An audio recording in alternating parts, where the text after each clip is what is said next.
Bonjour à tous, bienvenue sur The Glove Driver et bienvenue, juste là, chez Bresse Motorsport. Une nouvelle étape dans la restauration du BMW Z3M.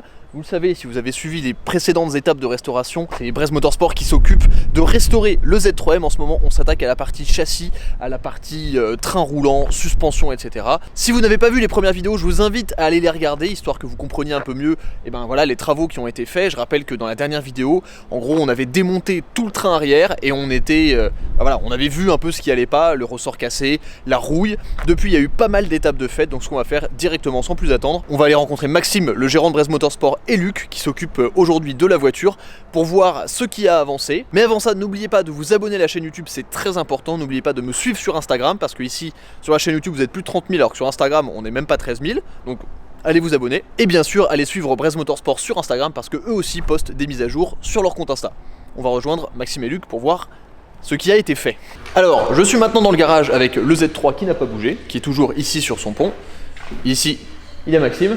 Ça va Maxime? Ça roule. Super. Alors, ici on a beaucoup de pièces, des pièces qui ont quand même une bien meilleure allure que ce qu'il y avait la dernière fois. Alors, est-ce que tu peux nous expliquer un peu ce qui a été fait et pourquoi c'est aussi beau maintenant? Ah bah, mais il y a eu une petite étape que vous avez peut-être vue dans les photos ou ce qu'on a balancé sur Instagram, etc.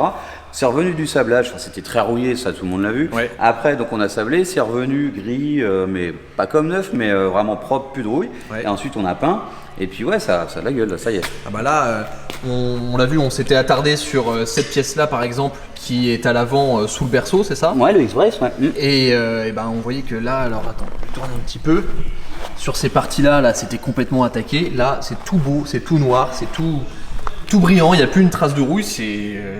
Les pièces, elles sont presque comme neuves, quoi. Et voilà, c'est ça, il reste les petites traces de rouille parfois qui avaient attaqué complètement la matière, mais bon, ça n'a pas d'importance. Ouais. Et donc voilà, même sur les cardans derrière qui étaient très rouillés, donc là on a les bancs anti-roulis pareil. Ouais. Et puis bon, on va voir aussi les gros éléments. Bah, là on a le berceau qui est quand même une grosse pièce, mais par rapport à tout le train arrière, c'est pas grand chose.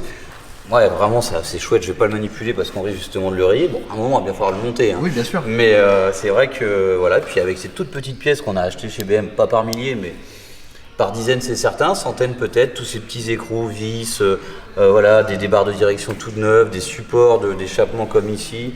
Et puis là c'est pas mal sur la barre anti-roulis arrière, on voit bien. Il y a les petits éléments qui la fixent sur la voiture, les petits éléments qui fixent la barre sur les mouvements, les pièces mobiles ouais. Du train arrière. Et puis juste à ta droite ou à ta gauche, si je dis une bêtise, on a tous ces éléments encore qu'on va remonter. Alors des supports d'échappement parce que forcément ça chauffe, ça rouille. Ouais. Ici pareil pour l'arrière, des joints. Là ça montre bien ce qu'on n'a pas encore monté, de la visserie en pagaille. Et puis ça ce sera pour après, des paliers de suspension qui arriveront avec les éléments qu'on n'a pas encore, c'est-à-dire des amortisseurs et des ressorts. C'est ça, ouais, donc les amortisseurs qui vont arriver un petit peu plus tard. Et puis d'ailleurs il y a des pièces qui sont, ces pièces-là elles sont complètement neuves. Hein. Ah oui, ça c'est neuf, ça on avait dit qu'on n'arriverait pas à les récupérer parce qu'il y a cet élément là qui est un réglage qui va, enfin ça va jamais se régler quoi, c'est fini quoi. Donc non, c'est super beau. Et donc ce qu'on a aussi juste derrière ici, que Luc, qui est là, vous avez vu tout à l'heure, est en train de remonter, d'ailleurs qui a déjà bien avancé, c'est le pont arrière presque complet, donc avec les triangles, avec les nouveaux cylindres blocs qui ont cette drôle de couleur violette. et ça a quand même, enfin, voilà, j'ai pas besoin de vous faire un dessin, la différence est quand même incroyable visuellement, et on n'a plus, d'éléments qui sont complètement attaqués. Et ce qui est bien, c'est une bonne chose, c'est que il n'y a pas eu d'endroit sur la voiture où on a eu de mauvaises surprises, par exemple, parce que le sablage, le risque du sablage, quand c'est très rouillé, ça peut complètement perforer. Et donc là, on n'a pas eu de mauvaise surprise. Pas sur les éléments qu'on peut vraiment pas remplacer. Cette traverse là, justement, il y a des choses qu'on n'a pas essayé, comme on disait, là, les visseries, les barres, etc. Mais c'est vrai que ces éléments-là, qui sont les pièces maîtresses de la voiture, ça aurait été franchement compliqué de remplacer un pont, enfin en tout cas coûteux. Ouais. Donc là, voilà, le fait de le refaire tout propre avec cette partie-là qui est restée brute, là, on voit bien que c'est du sablage parce qu'on a le petit effet que laisse l'intervention. Bon, ces joints qui étaient tout rouillés, la visserie qui est toute neuve, et donc voilà, encore un triangle Powerflex. Ouais. Et puis cette partie-là qui était vraiment, quand tu la grattais sur la vidéo, c'était chaud. Ouais. Là, on s'en rappelle à cet endroit-là où Luc avait gratté. Attends, Ah oui, il y avait on s'en rappelle, il y avait les numéros là, Ouais. où Luc avait gratté, puis ça s'enlevait complètement. Bon là, c'est encore un petit peu effacé ici, mais enfin ça. Ouais, ils sont encore là, donc ça a quand même de la gueule. Ça a bien été rattrapé. Et puis le phénomène dont tu parlais à l'instant, c'était par exemple le saglage, les risques que ça peut comporter. Ouais. Là, on s'en fout, hein. C'était une petite tôle qu'on aurait pu acheter, mais on sait que c'est que pour protéger le disque, de la pluie, etc., des saletés. Et là, voilà, on a un tout petit peu de perforation. Ouais. C'est pas méchant, parce que comme on l'a dit, c'est pas une pièce très importante, mais voilà, c'est pour illustrer ce que tu disais, c'est ça. Hein. Exactement. Et donc là, on a tous les nouveaux cylindres blocs qui sont tout beaux. Donc il y en a ici, il y en a là, il y a le nouveau cylindre bloc ici qui a été posé là, je vous l'ai montré tout à l'heure, celui-ci. Mais ouais, c'est vrai que sous la voiture, ça va faire quand même une énorme différence, en tout cas visuelle, et puis évidemment, en termes de fonctionnement, ça va être, je pense, assez on va sentir les changements, quoi. Je pense que ça va être... Bon, il y a le côté Powerflex qui va amener aussi un petit peu de rigidité. Ouais, ça, on n'en parle pas aujourd'hui parce qu'on est vraiment dans le côté restauration où on se dit c'était usé, c'était pas beau. Et là, si, quand on commence à monter ça, c'est chouette, franchement, c'est sympa. Et puis sur la voiture, ça va être pareil. Et puis comme ça, on va être toute neuve. Ouais. Puis maintenant, ce que je te propose, c'est on va aller sous la voiture parce que au niveau des ancrages de pont, on en avait parlé la dernière fois. Mais il y a pas mal de choses aussi qui ont été refaites, donc on va pouvoir regarder ça. Il y a eu le traitement justement du châssis. Ouais. Nous y voilà. Là. Donc les éléments importants, c'était ici, hein, de mémoire, on avait pas mal parlé de ça.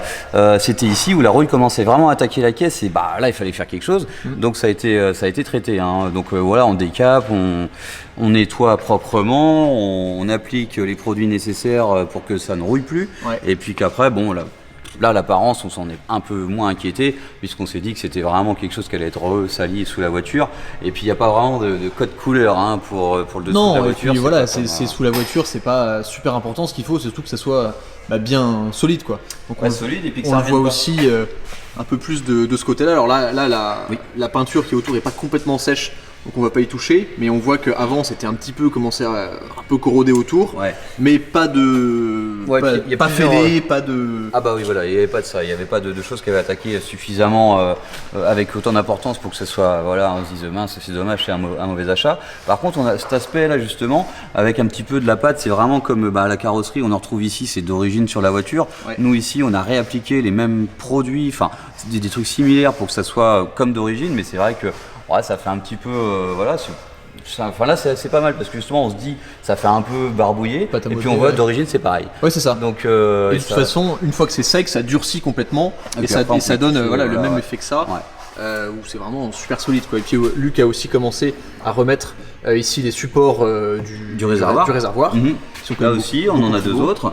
Et puis ça c'était tout rouillé, on s'est dit que ça valait pas le coup de... la pièce était de l'autre côté, je l'ai montré tout à l'heure. Mais non, et puis donc là l'idée ça va être Luc qui va continuer à remettre, à réassembler le pont là-bas, et puis petit à petit ça va. Et là aujourd'hui on est vraiment dans l'étape Lego pour le coup, c'est-à-dire que toutes les pièces sont remises propres, et je faisais la référence la dernière fois, mais là c'est vraiment du réassemblage, quoi. Donc, oui, ce matin t'as vu, on était à la presse, on met un roulement, on remet le moyeu, chaque fil en bloc, on assemble tout, et puis c'est vrai que le faire avec que des éléments neufs ou d'occasion mais refait à neuf, tout ça sur une table à l'aise avec les outils qui vont bien, c'est plaisant, c'est comme si on se montait un petit jouet. Et puis c'est vrai que le fait de revoir toutes ces pièces comme ça qui sont complètement, presque neuves. C'est une deuxième vie. C'est ça, c'est vraiment bien, surtout quand on a vu l'état dans lequel elles étaient à l'origine. Mais donc ça c'est super fun. Maxime, chose importante aussi qu'on n'a pas dit, forcément comme ici les cardans ont été enlevés, donc les cardans qui sont les pièces qui sont là. Avec difficulté. Avec beaucoup de difficultés il paraît, parce que ça avait jamais été fait je pense. Il a fallu faire la vidange du pont. Avec une huile que tu pourrais décrire comme... comme sale. Comme ça, très vieille. Voilà, je pense que clairement, je sais même pas si elle a été changée, ou si elle a été changée, elle a dû être changée à la révision des 2000 km quand la voiture a été sortie de chez BMW. Franchement, elle était noire, on peut pas le prouver d'origine ou pas, mais elle avait fait Donc c'était une bonne chose. Tu l'as dit aussi, c'était indispensable. On a ouvert le pont pour pouvoir remplacer les joints et donc du coup lui il a été forcément vidangé. Donc vous le voyez ici, pour aborder les joints, c'est ce que tu voulais. Ici on a le joint qui est neuf, c'est le joint de Carter. Il y a des joints qui sont pas visibles mais qui ont vraiment beaucoup d'importance. C'est les joints SPIC qui sont ici, là et au nez de pont qui est juste devant. Donc on pourrait le manipuler pour vous le montrer, mais voilà, c'est celui qui est à l'intérieur. Donc voilà, enfin on le verra pas, mais ça c'est ce qui provoque des fuites. C'est généralement ce qu'on fait sur une voiture. Donc là on en profite pour faire l'entretien. Il n'y avait pas de fuite pour autant, mais bon on se voyait pas le remonter comme ça pour des petits joints. Bien sûr. Et donc cette pièce là en fait elle a été complètement mise à nu, c'est pareil quoi. Complètement. Ça a été sablé séparément. Enfin on a envoyé le pont d'un bloc avec des petites protections à droite et à gauche pour le faire sabler. Donc ils ont tout sablé et donc Luc après l'a démonté pour pouvoir changer chaque élément. Et puis donc il y a cette partie là qui est restée brute, donc qui a été démontée pour justement ne pas être peinte en même temps que le reste. Et pourquoi, je te coupe, mais pourquoi est-ce que cette partie là elle reste brute? Je pense qu'il y a une histoire de dispersion sans doute de la chaleur. Avec la peinture ce serait peut-être moins efficace. Après c'est de l'alu, donc ça rouille pas, contrairement à ça où ça rouille vite. On l'avait vu, c'était bien rouillé. Donc là en ce moment Luc est en train de travailler sur le pont en remettant de la visserie et je découvre ça, voilà.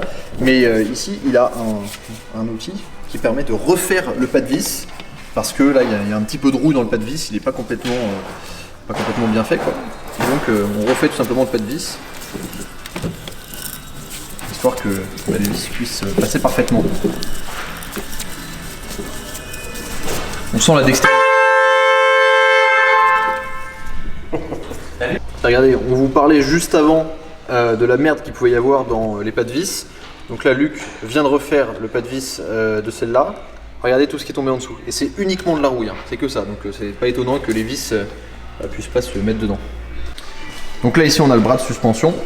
Et là, on va changer les roulements. Alors, les roulements, c'est pas compliqué. Quand on les enlève, il faut forcément les abîmer.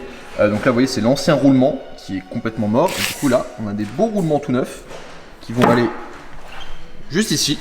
Et on a l'autre ici qui a déjà été monté. On fait ça à la presse hydraulique. Donc là, l'idée, ça va être de faire passer le roulement qui est en dessous, là, de bien l'imbriquer dedans. Et donc, avec la presse hydraulique, on va tout simplement appuyer.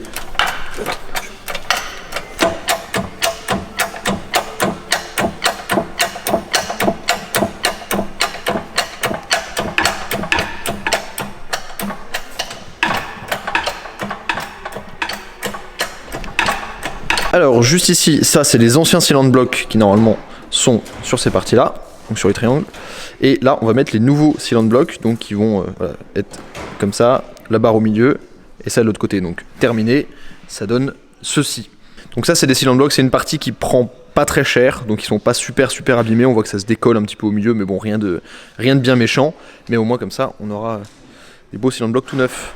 Regardez, on vous parlait juste avant de la merde qu'il pouvait y avoir dans les pas de vis. Donc là Luc vient de refaire le pas de vis de celle-là. Regardez tout ce qui est tombé en dessous. Et c'est uniquement de la rouille, c'est que ça. Donc c'est pas étonnant que les vis puissent pas se mettre dedans. Et d'ailleurs tant que j'y pense, dans la dernière vidéo je vous ai surtout parlé du train arrière, mais là il y a aussi des éléments du train avant. Donc là on a le berceau du train avant, on a la barre stable du train avant, on a ici les barres de direction, et tout ça c'est du train avant. Alors du coup vous allez me dire, et bien sûr le X-Brace qui va sous le moteur à l'avant quoi, sous la boîte. Et du coup vous allez me dire, qu'est-ce qui tient la voiture? Alors actuellement c'est des parties, c'est pour ça que j'ai pris la lampe, actuellement donc cette partie là, donc ça c'est le berceau du train avant, c'est des parties qui n'appartiennent pas à la voiture, elles ont juste été mises là en attendant pour tenir. Pareil pour les triangles qui sont ici, alors là c'est pas les triangles de la voiture, les triangles d'origine de la voiture ils n'ont pas été sablés ni repeints parce que il n'y en a pas besoin, tout simplement ils étaient en bon état. Ça c'est les barres de direction qui vont être changées, que vous avez vu juste derrière moi, et donc tout ça aujourd'hui voilà, ça va être remis. Donc voilà, au niveau du train avant, et après évidemment il y aura une géométrie qui sera faite histoire que tout soit dans l'ordre. Hop là. Donc là Luc, on remet les cardans dans leurs axes. Et normalement, ça doit rentrer tout seul. Ça rentre pas tout seul. Ça rentre jamais tout seul. ça serait trop facile. Hop, donc ça y est, Luc a remonté les cardans qui ont été tous bien serrés, et maintenant on va remettre les capteurs ABS. Donc maintenant on va s'attaquer au berceau avant de la voiture. Alors vous voyez, on a enlevé les roues, et comme je vous l'ai expliqué tout à l'heure, le berceau qui est actuellement sur la voiture c'est un berceau de E36. Le berceau d'origine qui a été sablé et repeint est ici, Donc maintenant l'opération que Maxime et Luc sont en train de faire, ils ont pris une espèce de... Comment t'appelles ça Maxime? C'est une barre, c'est un support moteur. Voilà, c'est un support moteur. Avec ici le moteur qui est accroché à la barre, parce que forcément quand il n'y a plus le berceau, il n'y a plus grand chose qui tient le moteur. Et donc ça va permettre d'enlever le berceau en dessous et que le moteur soit toujours bien accroché. Alors vous vous en doutez, accrocher le moteur c'est principalement une histoire de sécurité. Donc on a la barre en haut qui tient le moteur par en dessous et on a mis un vérin sous le moteur, histoire d'être sûr que ça tienne parce que la pièce qu'on va enlever c'est tout ça, la traverse. Donc là Luc, tu commences par enlever tout le système de freinage? Non, je vais juste enlever les triangles, défaire les triangles en fait, des fusées. Ouais. Et après on va défaire les 4 vis du berceau. Et on aura bien sûr avant défait les 2 vis des triangles et après tout va descendre, juste la crémaillère. Ça se joue en 10 vis en fait. Ok.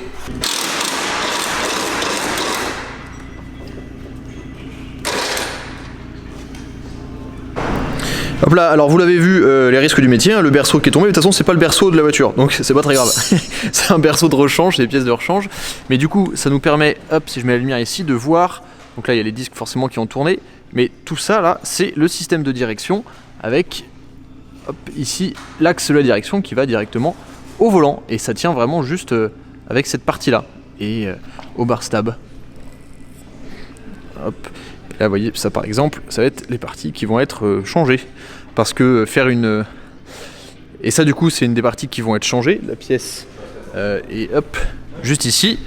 Et elles vont être changées tout simplement parce que impossible de faire la géométrie avec ça complètement rouillé et complètement... impossible à régler, quoi.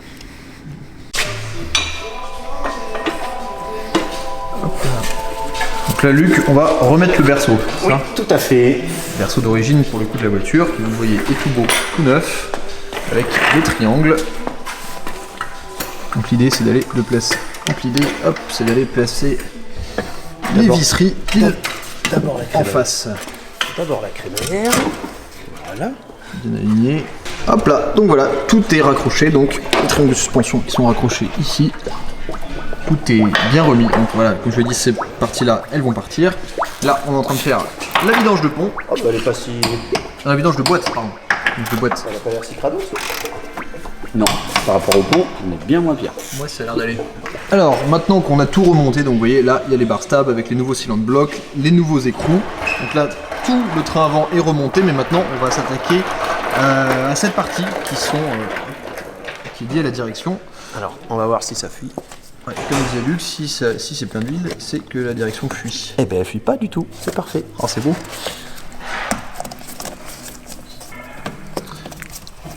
Et donc après, cette partie, voilà, on fait glisser le soufflet. Voilà, et on va les glisser ici. Donc voilà, ça c'est ce qui agit directement sur la direction, et comme je vous l'avais dit, ça va être remplacé par ça, qui sont tout neufs.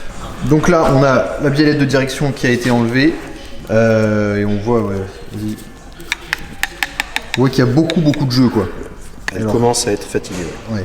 Alors que l'autre, donc, qui est forcément complètement neuve, voilà, ça bouge. C'est plus dur. C'est beaucoup plus dur. Ouais. Donc on va les changer.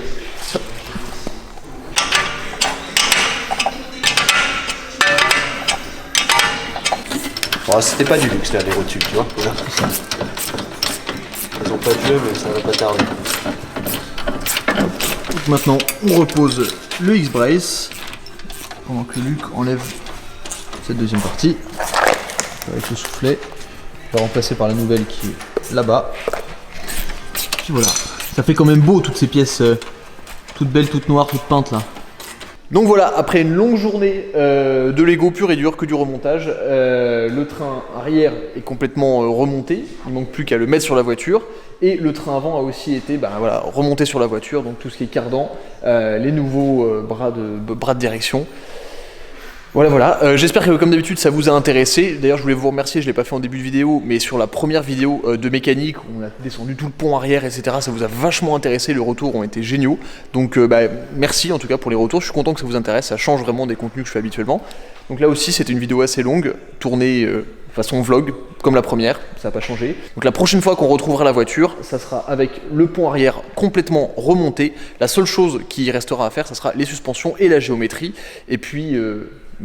la voiture sera terminée, en tout cas pour cette partie. Je rappelle que pour les suspensions, il y aura donc des ressorts courts, on va mettre des cales aussi, des élargisseurs, histoire que ça soit un petit peu plus musclé visuellement, et bien sûr les suspensions, c'est quoi déjà? Les Bilstein B6. Donc voilà, si la vidéo vous a plu, n'hésitez pas à mettre un like évidemment, suivez Brez Motorsport sur Instagram, suivez-moi sur Instagram, je vous dis à très vite sur The Glove Driver pour une prochaine vidéo. Ciao.